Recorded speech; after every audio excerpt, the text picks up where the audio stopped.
Slamet Tohari alias Mbah Slamet, dukun palsu pengganda uang asal Banjarnegara, mengaku membunuh 12 orang korbannya menggunakan racun potas. Korban ini kan diajak dari rumah menuju sini, itu kadang menggunakan kendaraan korban ya. Kendaraan korban, ada yang nyewa juga datang ke sini. Dalam rangka apa? Dalam rangka untuk ritual menggandakan uang. Sehingga korban kan mau. Betul Mat ya? Nah, menggandakan uang di sini, ritual-ritual, kemudian dikasih minum. Padahal minuman itu berisi obat potasium dan penenang ya Mat ya? Dicampur sehingga obat penenangnya itu menenangkan, ya kan? Kemudian potasiumnya untuk lubangnya. Nah, setelah minum itu langsung sudah nggak bisa bilang apa-apa. Intinya langsung mutah sedikit, terus dia sekitar 5 menit dia sudah nggak terasa apa-apa. Memang itu potas itu ajaib sekali dan. Lantas, seperti apa zat beracun yang dinamakan potas ini? Bagaimana pula kontrol penggunaan bahan berbahaya ini di pasaran agar tak mudah disalahgunakan untuk perbuatan kriminal?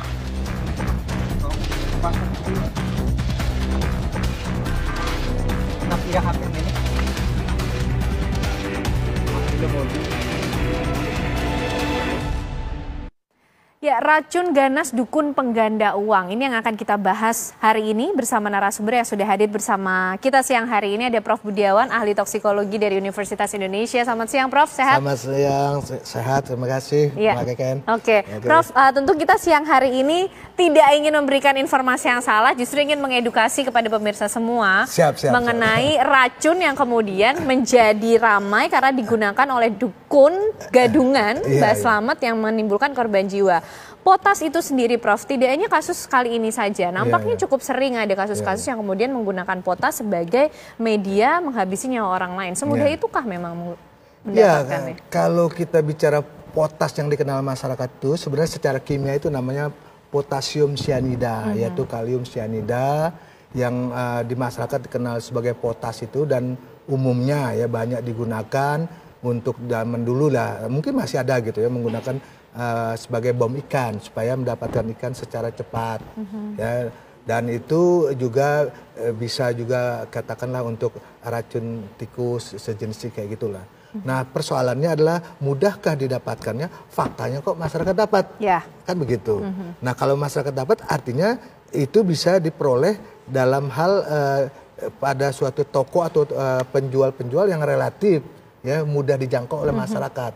Nah, kalau itu yang terjadi, ya artinya di masyarakat masih mudah mendapatkan potas seperti itu kan. Dan ini yang pertanyaan bagi saya juga, kok bisa di masyarakat yang relatif seperti katakanlah kayak kita orang awam seperti itu mudah mendapatkan potas yang notabene potasium yang dimaksud tadi potasium cyanida adalah bahan yang beracun dan berbahaya. Berarti artinya padahal aturannya yang seharusnya berlaku dalam peredaran potasium cyanida ini golongan-golongan beracun berarti ya, Prof? Seperti apa di pasaran harusnya? Ya, golongan beracun dan berbahaya ini sebenarnya di Kementerian Perdagangan ada aturan-aturannya ya, bahwa dalam distribusi untuk bahan beracun berbahaya itu ya pertama harus ada ketentuannya ya, yaitu penjualan ini terbatas hanya untuk katakanlah untuk keperluan industri, karena memang bahan ini kan untuk industri ya. Dan kalau dikatakan diperjualkan untuk bom ikan, itu bom ikan udah lama ditinggalkan, udah nggak boleh karena itu berbahaya.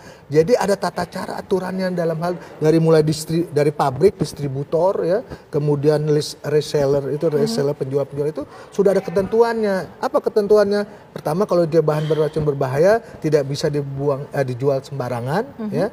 Ada suatu proses, misalnya ada semacam suatu form isian maksud dan tujuan pembelian itu untuk apa ya, dan kemudian berapa banyak ya, dan untuk apa digunakan dan di mana digunakan, itu harus jelas clear.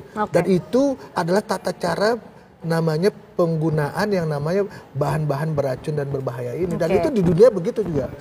Nah, sekarang kita mungkin mau mengenali juga karakteristik dari potasium cyanida itu tadi ya, Prof, yang digunakan juga oleh Mbah Slamet ini. Ini di depan kita nih sudah ada dummy ya, Prof, ini bukan potas ya, bukan potas. Kita bisa mengenali potas itu karakteristiknya dari wujudnya atau dari apanya gitu, Prof? Jadi kalau kita bicara potas itu potasium cyanida, dalam bentuknya ada yang wujud cair, ya, ada wujud gas. Gas itu biasanya dalam bentuk asam sianidanya ataupun potas dalam tertentu, tapi biasanya asam sianida HCN ya, itu gasnya.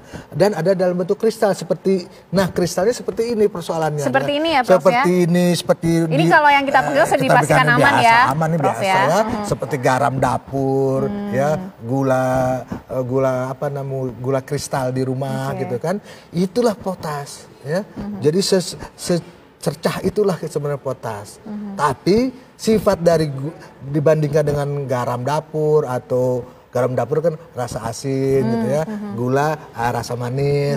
Nah kalau potas ya nggak manis, nggak asin, ya pastilah agak pahit lah dia itu. Tapi tidak untuk dicoba tidak ya. untuk dicoba. Nah, karena Prof Budiawan ini sudah melakukan riset, jadi dengan takaran yang sudah diukur. Nah, ya takaran yang diukur dan takaran ukurannya ini itulah yang menentukan kapan seseorang itu menyebabkan efek kematian atau keracunan. Ya kalau dalam pengertian ahli kimia sih ada namanya organoleptis kan, dari baunya. Nah potas ini tidak semudah kita bayangkan baunya, tapi kalau ada baunya itu baunya seperti almond ya, baunya apa baunya ya? seperti almond ya, kayak biji namanya? Kacang almond ya, iya. kayak gitulah. Mirip-mirip seperti itu potas itu ya. Dia memang jernih, tapi itu beda dengan garam dapur ataupun gula kan. Jadi kalau dia sempat bisa terjadi perubahan gitu ya, penguapan itu, maka bau almondnya itu yang menjadi ciri khasnya. Lalu bagaimana potasium sianida ini kemudian bisa mematikan? Kita akan membahasnya lebih lanjut pemirsa bersama dengan Prof Budiawan. Usai jeda kami kembali untuk Anda.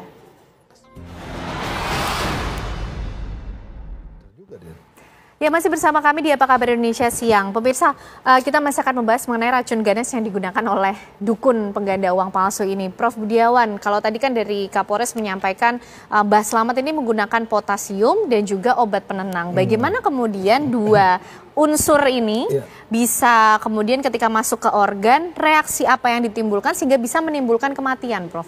Ya baik, jadi kalau kita bicara tadi dua hal dari zat kimia pada dasarnya kan itu ya. Yang satu potas yang dimaksudnya potasium sianida, sedangkan yang obat penenang itu adalah katakanlah obat ya yang bisa menenangkan, itu bisa macam-macam lah ya. Tapi dalam konteks toksikologi itu ada namanya efek sinergis. Jadi efek yang saling mendukung. Mungkin dalam orang yang mengkonsumsi potas ya, dia akan terjadi efek yang namanya mual, pusing gitu kan, dan kemudian muntah-muntah ya terus. Nah, dengan adanya obat penenang diharapkan tentunya kan dia tidak seperti itu gejalanya. Nggak terlalu kuat lah. Tetapi setidak-tidaknya efek sinergis yang terjadi adalah bahwa di dalam tubuh kita ada dua zat kimia yang dalam satu sisi sangat beracun, yang satu sisi melemahkan sistem saraf kita karena dia membuat orang tenang kan gitu ya. Nah ini menyebabkan orang lemah, sedangkan potasium sendiri menyebabkan keracunan dan juga efeknya juga bisa memperlemah gitu. Sehingga yang terjadi adalah sinergis. Ini yang mengkhawatirkan. Faktanya demikian. Yang bersangkutan korban dalam hal ini mengalami kematian akibat sebenarnya lebih utama dari potasnya itu. Tetapi tentunya kembali lagi pada dosis yang mematikan. Dosis yang mematikan yang tidak terukur, kemudian menyebabkan reaksi-reaksi dalam tubuh itu. Nah Prof, ketika kemudian potas ini masuk ke organ kita, atau mungkin misalnya tertelan atau ada apalah peristiwa apa, apa kemudian penanganan pertama yang harus kita lakukan, Prof? Ya.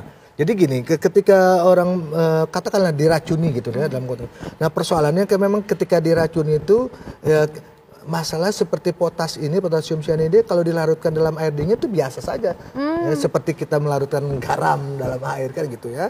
Jadi kita akan sulit membedakan. Akan sulit membedakan ya, kecuali kalau dengan air panas atau hangat maka akan bau almond gitu. Oh, justru bisa teridentifikasi ya, ada unsur berbahaya. Unsur berbahaya itu kan. Dan kemudian kalau kita konsumsi tentunya kan pasti dicampur lah air minum itu, entah pakai macam-macam sirup atau apa gitu diminum ya. Dan ketika diminum maka masuk ke dalam tubuh kita dalam dosis yang mematikan ini, katakanlah 1 sendok teh gitu ya, itu masuk ke dalam tubuh kita dan kemudian langsung ke dalam lambung kita ini mengalami suatu proses.